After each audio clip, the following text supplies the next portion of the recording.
Hey guys, welcome back to another episode of the Life Podcast. Super excited you guys are here. Whether you're watching on YouTube, listening on the podcast app, Spotify, super pumped you are here. And if you would, please leave a review, rating, subscribe if you love the podcast and the content that we're putting out. So thanks for joining me. Today's going to be a fun episode. I got with me my boy, Clayton Haight. I've known Clayton for a little while now.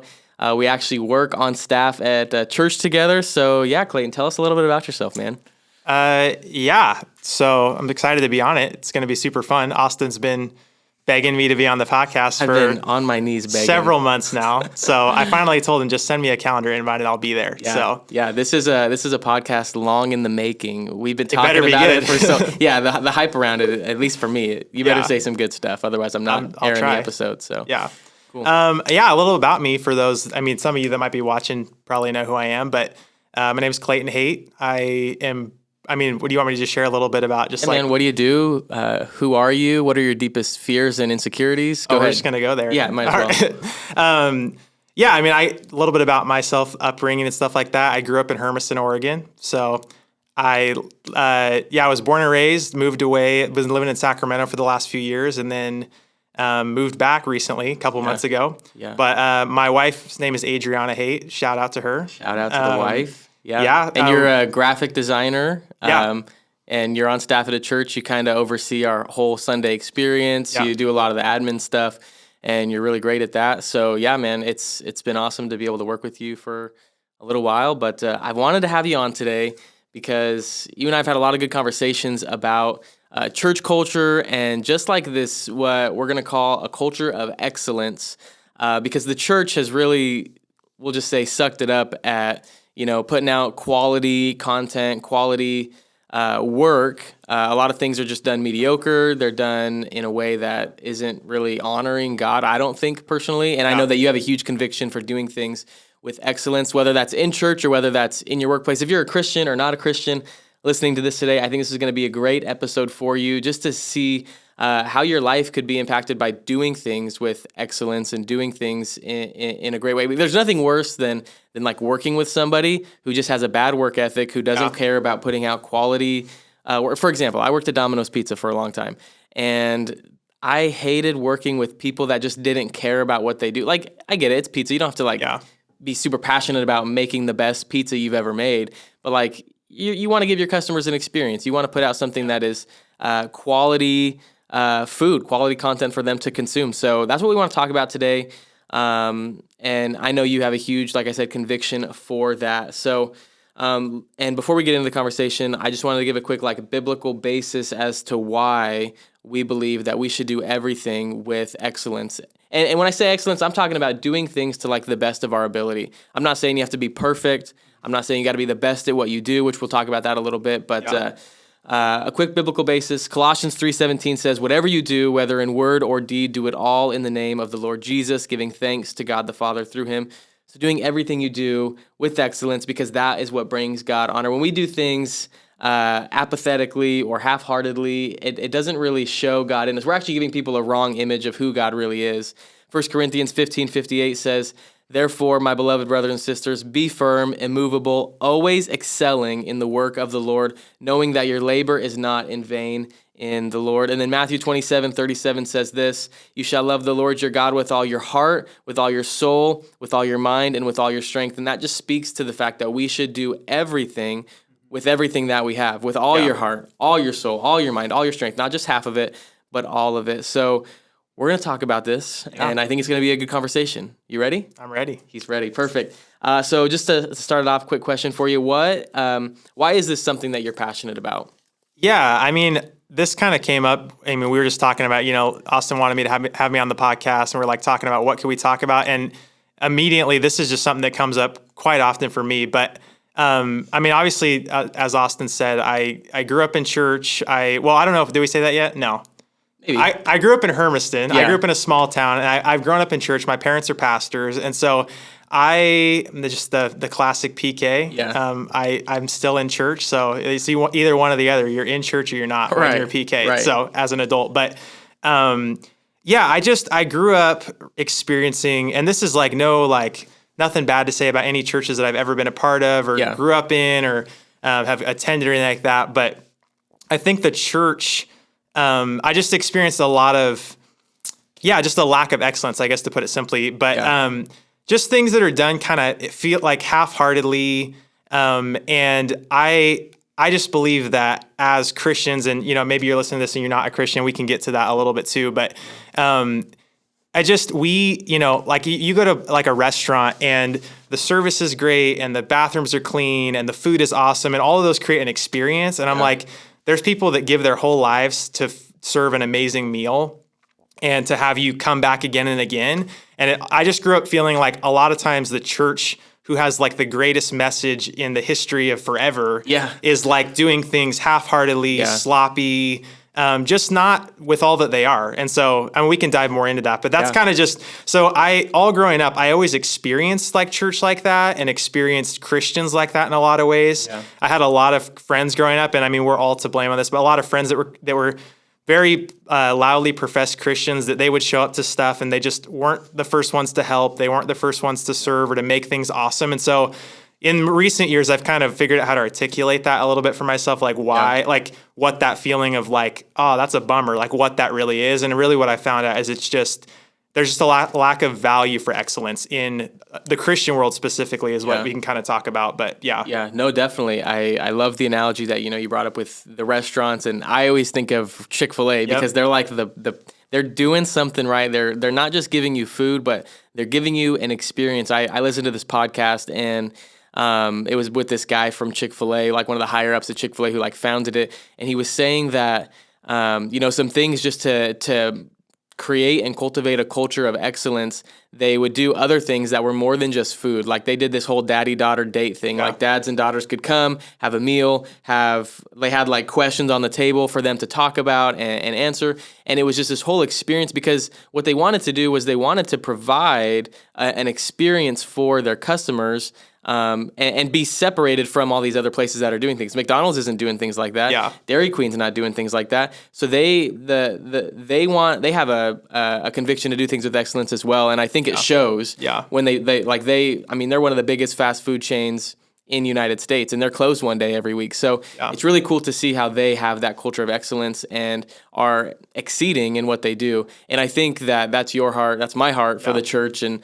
at least here at Hermiston Assembly, the church that we're on staff at, we want to see that happen. So yeah, man, how do you, as somebody who wants to excel at everything they do and do things well, how do you stay like motivated and inspired to do so? Because it can be super easy to get in your just average mundane routine and be like, oh, I just got to do it and check it off my list. But how do you stay inspired to really create things that are excellent? Yeah, I think, for me, being on staff at a church, like Austin said, I'm kind of over just like our experience stuff and strategy at our church and things like that. And church jobs are the same as any other job. You got to wake up and show up on time and work your 8 hours a day. Like there's a lot of awesome stuff that we get to do as people that work for churches that maybe somebody else doesn't get to do. I think it's a super big privilege to be able to work for a church, but it still is a job. And there's times where you can just get into like the rut of clocking in and out or whatever, if you want to call it that. And I think for me, this is something that I kind of discovered probably like right out of high school. I had a mentor who was kind of working with me. I was just on staff at our church, and it's something that he just like preached to me all the time or talked to me all the time about, is just finding perspective and outside perspective specifically, but just like, I don't know, you talked about being inspired and stuff like that.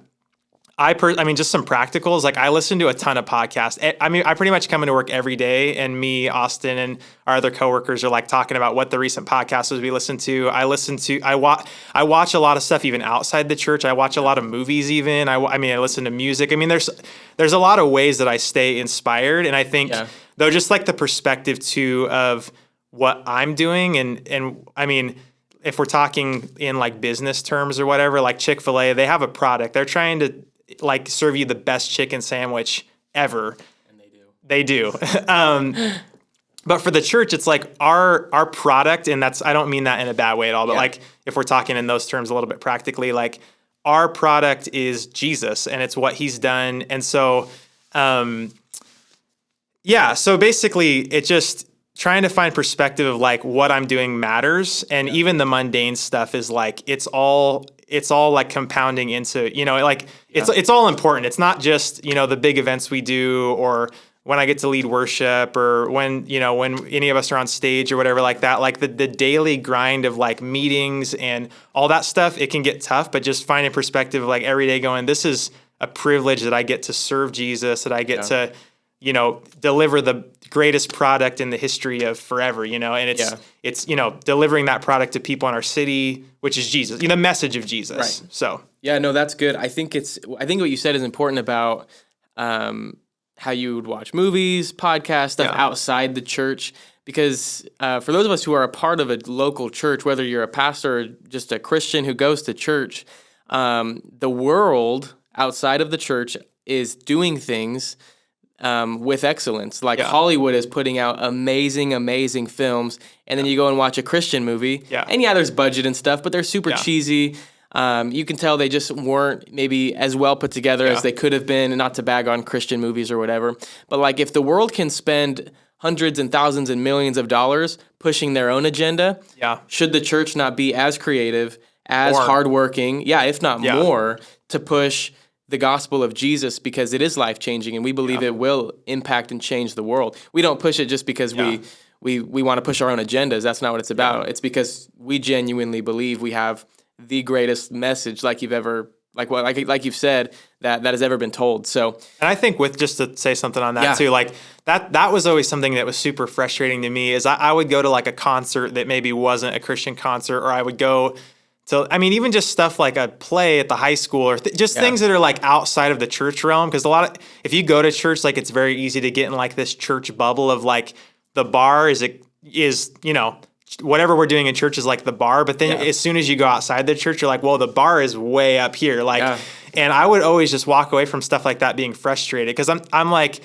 that may be like, you know, going to like a Christian movie at the theater or whatever, like with my youth group growing up, I'd be like, that's the best we've got. Like, that's the best Christians have to give to the world, is this low budget, very corny movie. And again, like, I think those movies are changing people's lives and all that stuff. I'm just like, and a lot of it is budget and things like that. So maybe that's not always like 100% the best example, but I would always walk away going, man, like, we have so much more to give to the world than that. Like it's the bar is just very low in the church realm oftentimes. And I don't want to keep prefacing it. I don't want to like just blanket statement every church in the world or anything like that. I just think in my personal experiences, I've encountered a lot of church world where it's like, it's just, everything's just, the bar is very low for a lot of reasons. Yeah, I think the overall, like, just what we're getting at here today is that the church should be ahead of where everybody else is. Like, we should be putting out the most excellent products, the most excellent experiences. I don't want to go to a church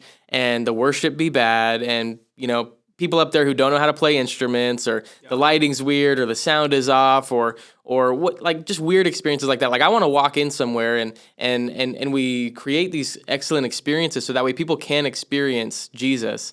And that's what it's really about. So, I love what you're saying. And our pastor, sorry to jump in again, go for it. Yeah, our pastor yesterday even said something, we had like today's Monday, yesterday at church. Today's Monday. Whenever you're listening to this. Yeah.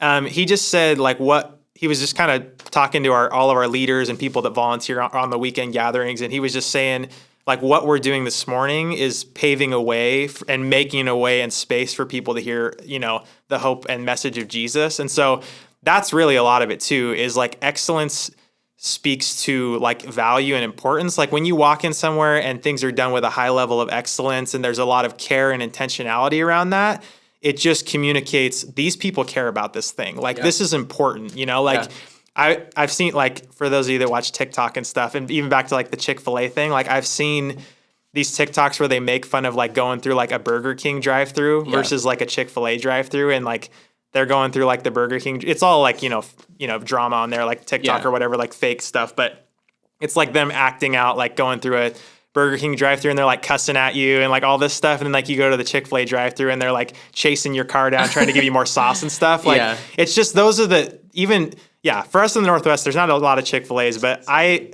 moved from California and I miss Chick-fil-A, but it's it's just interesting the value that they communicate over a chicken sandwich. Not to keep going back to that, but it just is a great example of that. Yeah. No, I think that's a great point. The excellence that we do communicates. The work we do communicates what we really value. Yeah, exactly. So when we have a bad service, we're saying we don't really care about new people who are coming into our church because we don't want to make a great experience for them. But when Chick-fil-A puts out a great sandwich, they're like, we care about excellence. We care about the consumer, which is probably the most important message you can send. Yeah. So that's a great point. What we do communicates what we value. Yeah. Love it. Love it. So moving forward, you are a pastor in ministry. And so, of course, we're talking a little bit about the church world and how that applies, but how would this translate to somebody who does not work in ministry, who isn't a part of the church world? Yeah, I mean, here's the thing. I mean, we, like, as Austin was reading at the beginning, like, here's all the biblical scripture to be like, do your best and all that stuff. Like, and I believe, as we've stated too, like, I mean, we have, as Christians, we have, the creator of the universe living inside of us. Why should we not lead and be at the front of everything, leading culture and creating like incredible things and, putting all our best into that. But even like take all that away on a total like practical level. If I was just talking to somebody that was not, a Christian, having coffee and they're talking about their job or whatever, I'm like, you have, 70, 90 years, I don't know however long you're blessed with on this world. Why would you want to look back like at the end of your life and go, I just kind of like lived life like mediocrely, like, like I just kind of did things halfway, 50%, 75%. Like, why would I want to look back and say I contributed 60% of myself in my job I worked for 60 years or whatever? Like, and it's not all about like, just looking back at accomplishments and stuff like that, but it's like whatever and sometimes that's hard too. Like when you work for a job that's the thing about when you're not following Jesus, when you're working for a job that you don't really care about, it's hard to, that's a tough thing. Cause when, I worked at Office Max in high school, I did not care about selling paper as a human being, but I'm like, as cheesy as it is for the Christians or the non-Christians that are listening, but like, it'd be like, okay, I want to serve Jesus. And so I'm going to do this well because people that see me are going to see Jesus. Right. And I don't want to do things halfway and people go, okay, there's just another lazy Christian. There's another guy that all he wants to do is talk about coming to church, but when it comes time to sweep the back room or unload the freight truck, he ain't there. You know what I mean? Like, and I think a lot of it just has to do with representing Jesus too. But I know I keep jumping out of the back and forth from church to. No, I think that's really good because there are Christians obviously working not in pastoral roles or in ministry. And it really is, we really are living a life to represent Jesus. That's our main mission here on this earth, is to represent Jesus everywhere that we go. And the church already has a really bad name among the world. Back from history, even things that have been happening now, from churches just having this idea of stealing money from people, or all sorts of crazy things about the church. So I think that's probably why you're so convicted about this, and why you have these thoughts that you do. And same reason that I do is because if I halfway do my job, my boss is going to be like, well, I'm never going to believe in what this guy believes in because he doesn't even care about what he's doing. If he genuinely cared about those around him, if he actually loved God, he probably wouldn't be like this. So I totally get what you're saying. That's really important. Yeah. But even just as we move on or whatever, just back to like, if you're not a Christian and stuff, I'm just like, at the end of the day, like if you're not looking at scripture, if you don't care about Jesus at all and you're listening to this, like still, why would you want to live your whole life just doing things that are not like to your best? Like to look back and be like, I gave it my all. Like I contributed to wherever I was, whether it's in your family or at your workplace. I mean, it's just one of those things, like, life is so short, and even outside of Jesus, like, why would you want to live that just kind of meaningless, like floating through life thing? And that's a whole can of worms. You could get really specific on that, but I think just to even articulate that again, like if you don't serve Jesus or whatever, still like, I mean, there's people that are, giving their whole lives to make the best movies ever or whatever, and they don't follow Jesus, but they're leaving a legacy on this planet and changing culture by what they're doing. Yeah, that's what excellence does. It leaves a legacy and literally forms culture. Yeah. So that's really cool that you would bring that up. As we talk about excellence and, what that really means, I think we probably need to define it a little bit better. A lot of people, when they hear the word excellence, they might think, oh, well, you're just trying to do things to perfection. Yep. What would you say are, like, how would you define those two? Like, how would you differentiate the two, excellence versus perfection? Because we're not striving for perfection. Yeah. We're not going to probably get there. So how would you differentiate those two? Yeah, I mean, I think this is kind of a messy question because I do think there are churches or people, I mean, I'll swing to both sides. Like even the people that are like super, like they value excellence, like there is a tendency to actually blur the lines between excellence and perfection of like, there's this unattainable bar to hit all the time. But for me, excellence versus perfection, excellence is simply, I think we've said it before, in this recording already, and you've said it, but, excellence is honestly just waking up every morning going, whatever I'm doing today, whether it's, serving somebody at the restaurant or even in my job, if I'm making our service weekend schedule stuff, I'm helping design our new stage layouts, I'm helping build teams or whatever it is. Like I want to do that with the best of my ability. And I saved this quote really quick that I read from another pastor actually this week. It popped up on Instagram, but it said, God won't multiply what you fail to maximize. And so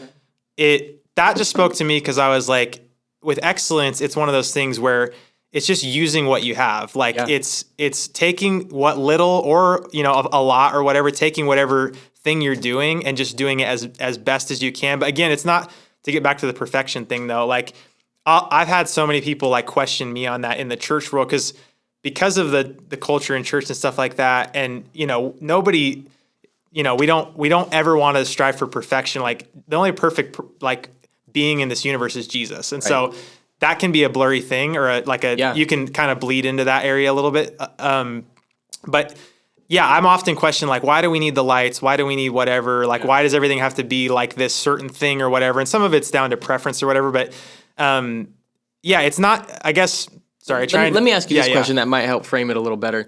How do you measure excellence? Yeah. How do you know when something goes from mediocre to like, oh, this is something that is excellent? Maybe personally in your own life, or if you could just hypothetically, how would you? Yeah. Because I think that's kind of what we're getting at. Like, rather than saying something's perfect, we have to measure it on something. So how would you measure excellence or say like this product isn't bad, it's actually really good, or whatever you're trying to put out there? Yeah. It's a great question. I think that's helping kind of articulate it better. But I mean, really quick on the perfection thing, I think it goes hand in hand with what you're asking, is I think when people are striving for excellence and when the moment it goes into perfection, I think is when, or like the moment it goes from I'm striving to do things with excellence to do things with perfection is when what we're doing becomes like more a part of our identity. A lot of times it's like, and you see this a lot, even like in the business world. I mean, you see it in the church world too. There are plenty of pastors or people in ministry that their whole life revolves around what they're doing. And the difficult thing with that is that when you fail, it's like on you, like with excellence, it's like I've said before, it's waking up and being like, I'm just going to do this as best I can. I'm going to do it with what little I have or what a lot I have. And God's going to bless that. God's going to honor that. And so, but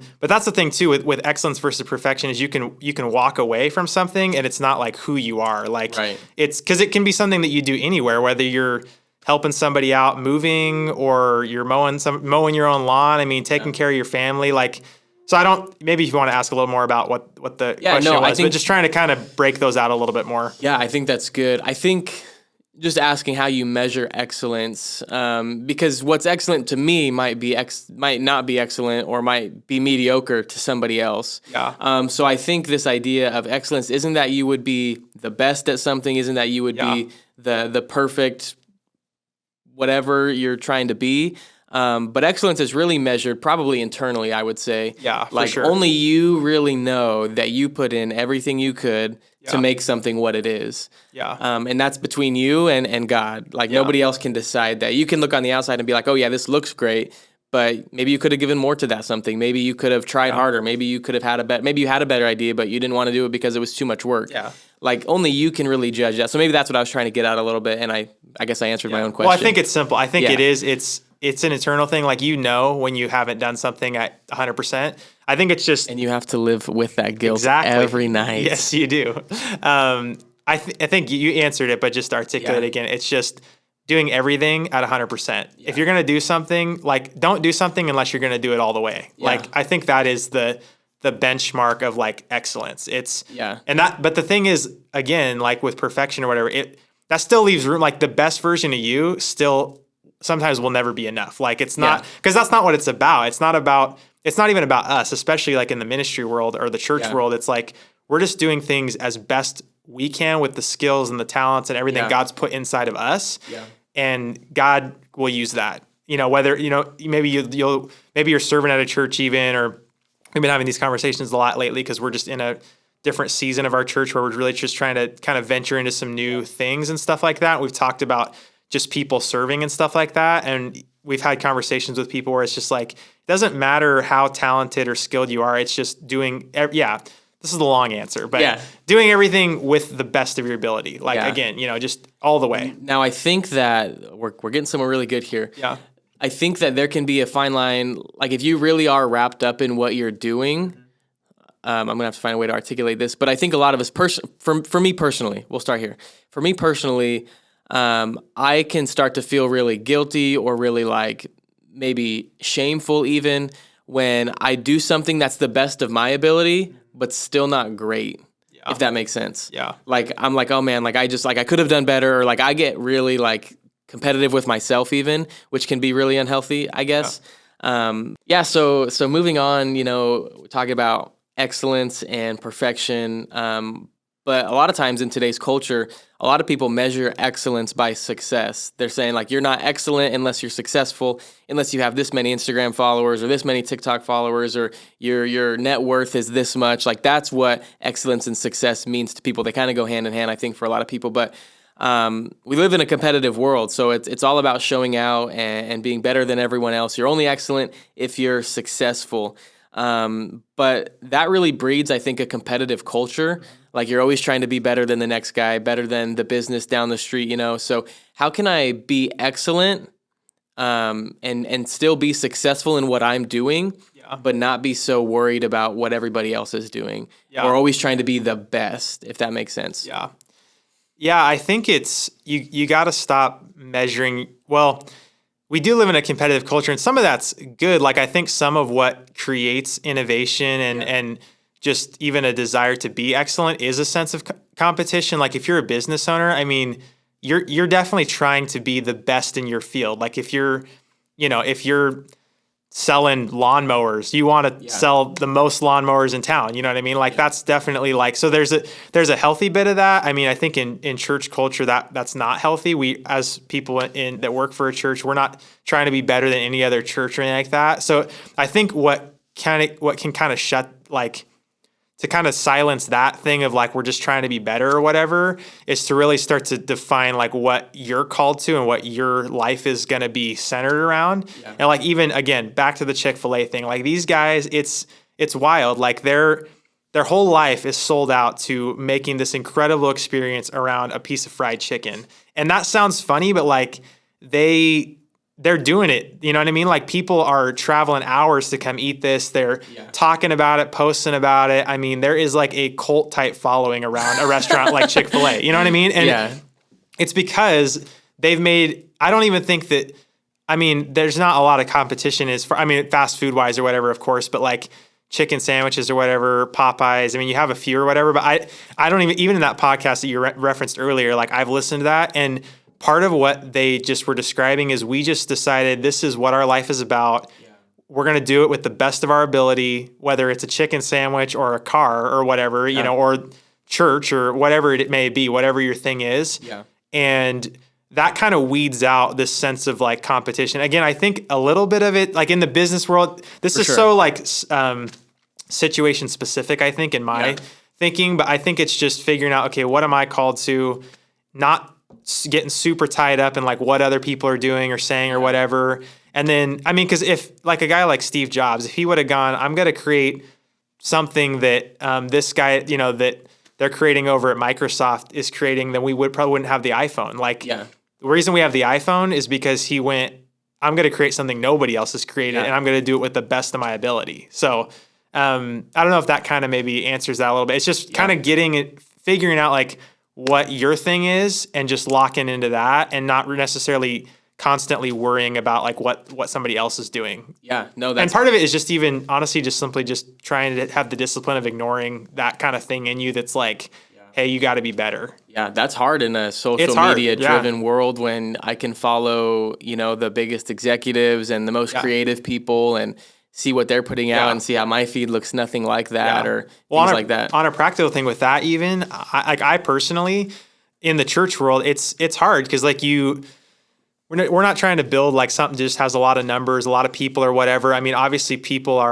more people means more people are being saved and impacted and their lives are changed and stuff like that. But it's easy like on a Sunday morning to come to our church services and then immediately hop on Instagram afterwards. And, we had a few hundred people or whatever, and these churches are having 5,000-6,000 people and you go, well, I'm just a failure. And like, so I've even on a practical level, like I've had to just unfollow different people or mute people and stuff on social media. Nothing to do with them. They're doing amazing things but sometimes like in my own heart, I'm like, man, I don't want to feel like I don't want that thing to like grab a hold of me, where it's like I'm not doing enough or I'm failing because my best isn't as good as their best kind of a thing. No, I think you just hit on something really, really key there. That comparison can really kill that culture of excellence. Yeah.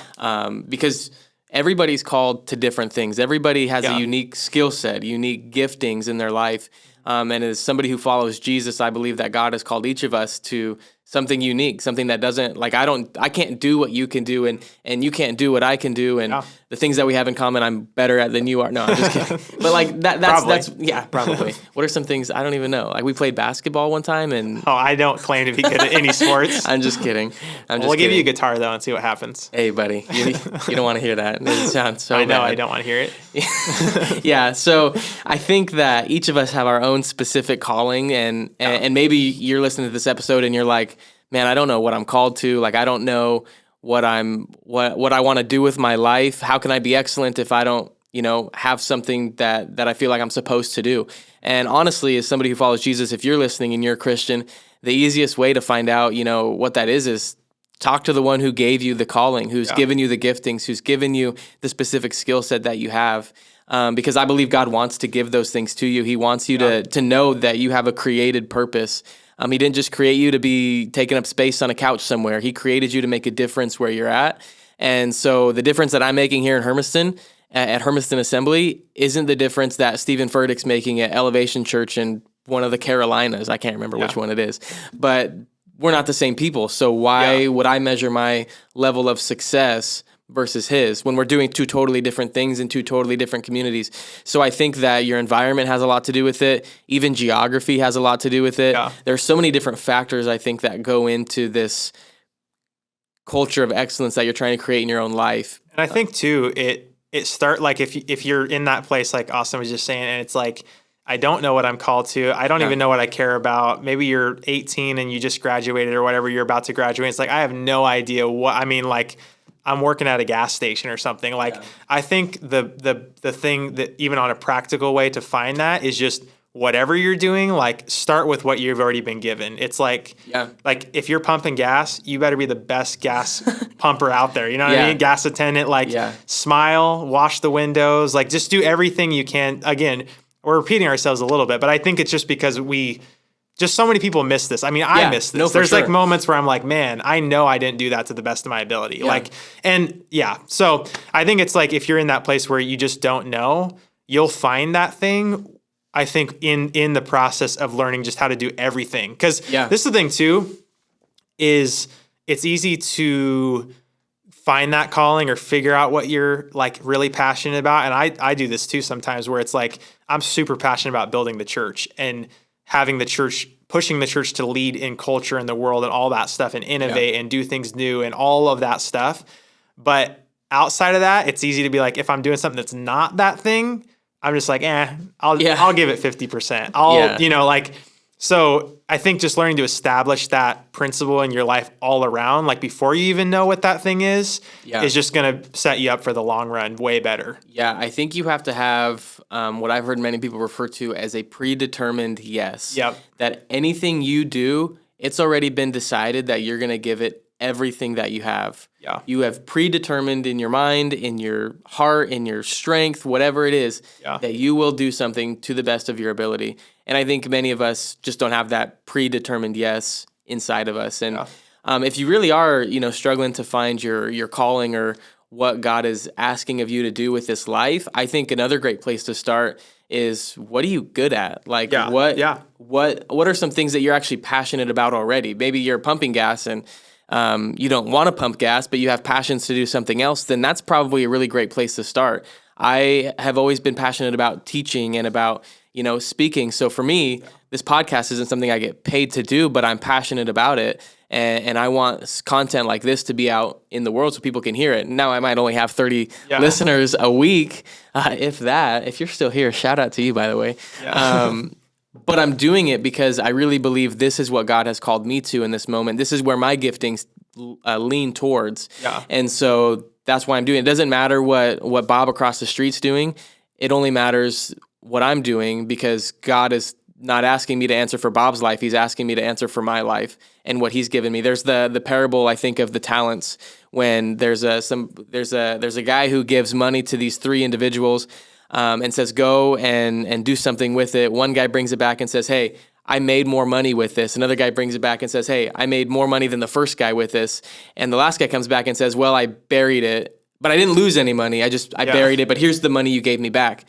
And I think many of us are living life like that, where we have these specific talents and giftings, and we're just not using them because we don't have a good answer for it. We're just not. We're okay living a mediocre lifestyle, working a 9-to-5 job, clocking in, clocking out, forgetting about it, and living that routine day in and day out, when God is really asking us to do something with the things that he's giving us. So I mean, even with that, I just came to mind, I'm like, the world needs what only you can bring. Like, again, whether you're a Christian or not, like, and if you're not a Christian, I still believe this. God has put things inside of you. God's put talents and skills and ways of thinking.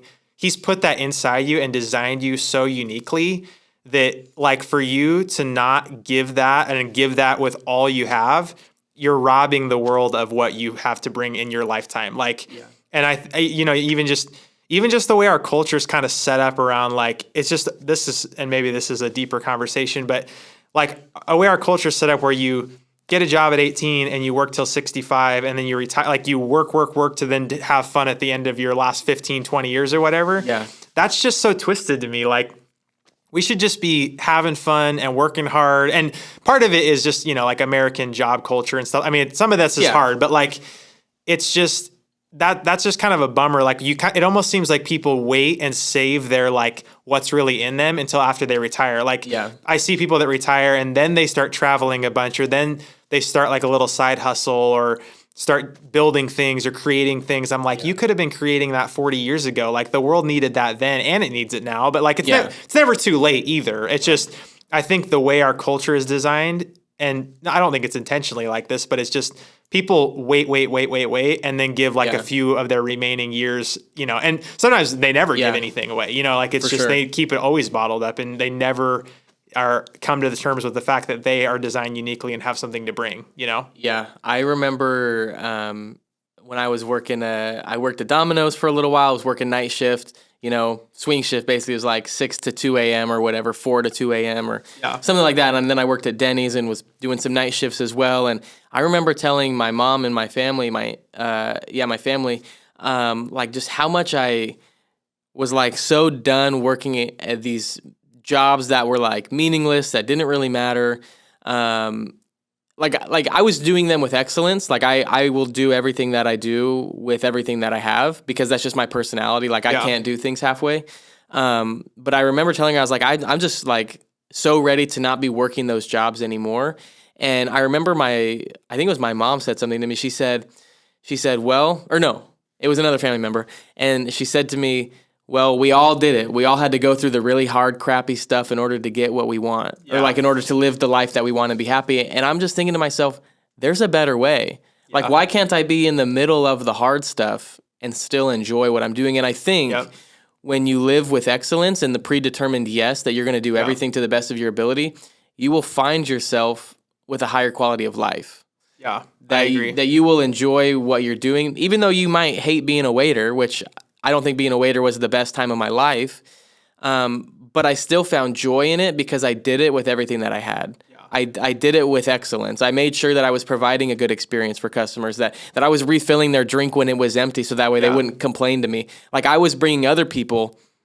I mean, it's just like a chicken sandwich brings somebody happiness. Like for me to refill somebody's drinks without them having to ask was like, oh, that was amazing for them. Yeah. So even in that small, seemingly mundane task, I found a way to find purpose and meaning in it, which I think that's what living with excellence does. Yeah. It brings that to the everyday sort of world. Absolutely. Yeah. And I don't want to like condone like workaholism or whatever. Like, I mean, I'm somebody that has a natural tendency to just work way too much and get way too, attached my identity to things I do. Yeah. As I'm talking about not doing that and being perfect or whatever. But I just listened to this pastor quite a bit, another podcast where he's like nearing 70 and he talks like he's 20. And he's kind of talked a lot about this in some recent stuff that he's put out. But he's like genuinely like he's almost 70. He's like, I don't plan on retiring. Like he builds rest into his routine and stuff like that. But he's like, I will sleep when I'm dead. Like I don't I don't understand why you would kind of just be in this kind of half. It's again back to what we keep saying, like this kind of halfway of doing things, living, and not just bringing your all, and like pour everything out and leave life, like that. I mean, you can leave it, like I said, back, I guess it's just kind of repeating, but like you can keep it all bottled up in the world and never get to experience the awesome that's inside of you, Take it to the grave with you and not have left a legacy, not have done anything meaningful with your life. I don't think anybody wants to sit on their deathbed and realize that, wow, I really didn't do everything that I could have done. Yeah. Like I want to be laying on my deathbed and say, I used everything I had. I did everything to the best of my ability that God has called me to do. And again, we're not saying this from a place of we're doing everything to the best of our ability all the time. We're not perfect in that way, but I think this is a good conversation to be had and something that many people probably just have never really thought about before. And so I'm glad we could have this conversation. You got any final thoughts to add for us in this conversation of cultivating a culture of excellence? I think it's good. I think the last thing, and maybe we've kind of hit on this a little bit, but specifically for all of you that are church people, or if you're listening to this and you're in ministry or whatever, I'm like, and I don't know how blunt to say this or whatever, but I'm like, blunt as possible. Back to the beginning, we have the biggest, the most awesome, most amazing message that the world needs to hear. It's what Jesus has done for us. And to wake up and roll out of bed and to do church in a fashion that is just mediocre and not a lot of passion. Here's the thing too that I understand. I'll get into it too. I'm not saying you got to muster up some sort of, this is the other thing too about maybe this is another podcast just about like mental and emotional health and stuff. Yeah. I have a ton of sympathy and a huge heart for people in ministry that maybe you're listening to this and you're like, I am giving my best. Like I am worn out. I'm tired. Yeah. And some of that, I mean, again, that's a whole nother podcast, but I would just say like, even as you're listening to this, or again, maybe if you're not a Christian or whatever, this is speaking to you, like it's time to maybe reevaluate how you're going about stuff. Like, are you really as passionate as you could be about something so important, especially talking about the church? Like if you're not in that conversation, like you can step out of this for a second, but like if you're a pastor, if you're in ministry, like you better be giving it all because Jesus already gave us everything. Like he doesn't owe us anything, and we don't need to work for any sort. It's not, again, we can work for approval and it can get really messy like that, but genuinely going like there are people in our communities, in the world that are living life with no hope, that don't know Jesus, that life feels meaningless because they don't know Jesus or don't have that thing that we have, and we get so tied up in routines and religious stuff it's just tradition and all that stuff's good and it's time and space and things like that. But again, like the church should be leading in the world. We should be leading in culture. The best music out there should be Christian music. The best movies out there should be, not just to say we're being the best, but because Jesus lives inside of us, the creator of all things. Like it's just a bad way to represent him if we're not bringing our best, bringing our all. So yeah, I would just say that. And if we were having a conversation one-on-one, I'd be saying the same thing, probably more brutally honest. But I do care about this so much because I think it's just something that we often miss. And so even on that too, really quick, and I know we're trying to wrap this up, but keep going. If you are like a pastor in a place like that where you're like, man, I feel like I don't have any more to give, like I think even out of COVID, just even as we're talking, I just kind of feel like this, like it's a pretty tough time to be a pastor, to be in any field of work or whatever, but especially like ministry where you're working with people and you constantly are pouring out all the time. Like if you don't have somebody to talk to or like a friend or any sort of form of community, I would just encourage you to reach out to somebody, find somebody that you can be like, hey, this is, because again, a whole nother podcast, but I want to speak to the fact that I know there's people listening or maybe they're listening someday. When there's thousands of subscribers. Thousands. This will be the episode they click on. Billions, yes, they will. They're going to see my name and they'll be like, I'm going to listen to that one. Yeah. No. But, might be listening to this and be like, okay, this is just, I have nothing else to give. I'm exhausted. I'm tired. And like, I'm not saying like, burn yourself out and work yourself like a dog until you're absolutely dying and have major issues and your life's falling apart. Like, if you're not in a place, if you have nothing left to give, then your best is probably just going to somebody and saying, I need help. I need prayer. I need counseling. I mean, go to a professional counselor. I mean, talk to somebody that you can trust, that you can be like, sharing your stuff with or whatever. I just think that's important too. Because to get to this place is like, you got to have like a foundation of some sort of tank being full. And to that too as well, like, it could be as easy as just getting with Jesus. That's the first place to be too. Sure. I just know so many people that work in ministry that they are reading their Bible, they are worshiping, they're spending time with Jesus, but there's just stuff that sometimes just has to be processed or just somebody to be like, this is really hard, Yeah. I think a lot of people, kind of going back to the thing you said, like if you really are giving everything you have and really are worn out, I think a lot of people will equate busyness with effectiveness. Yeah. Like if I'm doing all these things, then I'm going to be all the more effective. And I think that there's actually grace in our lives to do things well, maybe not as many things, but to do things well and to be just as, if not more effective. Yeah. So if you really are living in a place of burnout, of I don't think I can go on anymore, I think it's okay to evaluate the things that you're doing and say, are these as effective as they used to be? Are these things still doing the same things we wanted them to be doing? Because if they're not, then why are we still doing them? Even recently at our church, we went through and evaluated a lot of the ministries and things that we've been doing and saw, hey, a lot of these things we've been doing for 15 plus years aren't really working like they were intended to. So let's figure out a better way and more effective way to do these in a more excellent way, ultimately, because when we can put even more time and energy into those things, then the hope is that they would be excellent. So that's great. I think, to me too, it just kind of came to mind, like, it's like running on a treadmill. You're not actually going anywhere. You're just running. And it's like feeling like you need to do more, get more stuff going on or whatever. Like you're feeling like you need to do better. So you just turn the knob up. It's like, okay, you're going faster, but you're not actually going anywhere. Like for me, I'm a huge list guy. If you're any of the Enneagram people out there, I'm an Enneagram 3. I love achievement and accomplishment. And so maybe that's telling of this whole episode. But I have a tendency, like I will do something sometimes. And I will maybe, like when I say list, I'm saying like, here's a checklist of all the things I need to do this week. My wife hates it. Every Sunday night, I write all the things I need to do in an app, and I have the joy of checking them off when they're done. Like after this podcast, I'm going to check off, record a podcast with Austin. But I will go back and write things that I did just to like have more checks on the thing. Like, have you ever done that? Like, it's like, maybe maybe I'm just crazy. No, I'm 100% with you. Even if I don't need to write it on there and it's already done, I'm like, I gotta put it in. I will write it and then cross it off just to be like, I did this many more things. I'm trying to remember where I was going with that, but I think it's just the thing of like more doesn't mean more meaning. It's like sometimes doing less of more meaningful things is better, and that's a better way to give your best. Like you can give your best to things that actually don't matter, like things that are just like meaning. I mean, you can give your best to watching Netflix for 8 hours a day. Like you can give all your attention. Yeah. You're there. The best snacks. You're paying attention, but that's not actually contributing to the world. And sometimes there's there is space, and there is absolutely times when you need to just flip on the TV and rest and enjoy or whatever. But I think sometimes people can be like, oh, I'm doing all these things.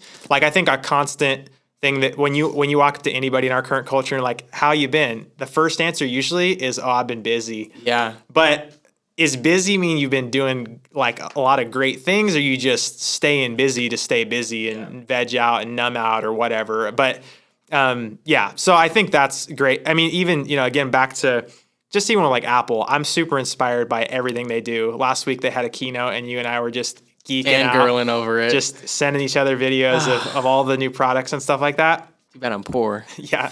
But I think they could create 1,000 different pieces of technology and products and all these things. I would guess that they have for sure less than 50 products, maybe more like 20. I don't know. I mean, like currently like in rotation, I mean, they rotate old stuff in and out or whatever. If you, maybe I don't want to be too nerdy or whatever, but like they're doing like less, but giving it more, I think is what I see in Apple. It's like it's not just to have all these little gadgets and stuff. It's like everything they're doing and creating serves a purpose. So definitely. Well, we said final thoughts about 20 minutes ago, I think. Yeah, we did. So, Classic pastor move. I'm on my last point 30 minutes later. Yeah, honestly. But man, it's been awesome having you on today. And yeah, dude, thanks for having me. Yeah, if you guys think Clayton needs to come back for another episode, you better let us know in the comments on YouTube, in the reviews on the podcast app, wherever you're listening to. DM me on Instagram. I don't care. But yeah, man, it's been great having you on. Thanks for joining us. And you've listened to another episode of the Life Podcast. So we'll see you guys right back here whenever the next episode drops. Thanks for joining us.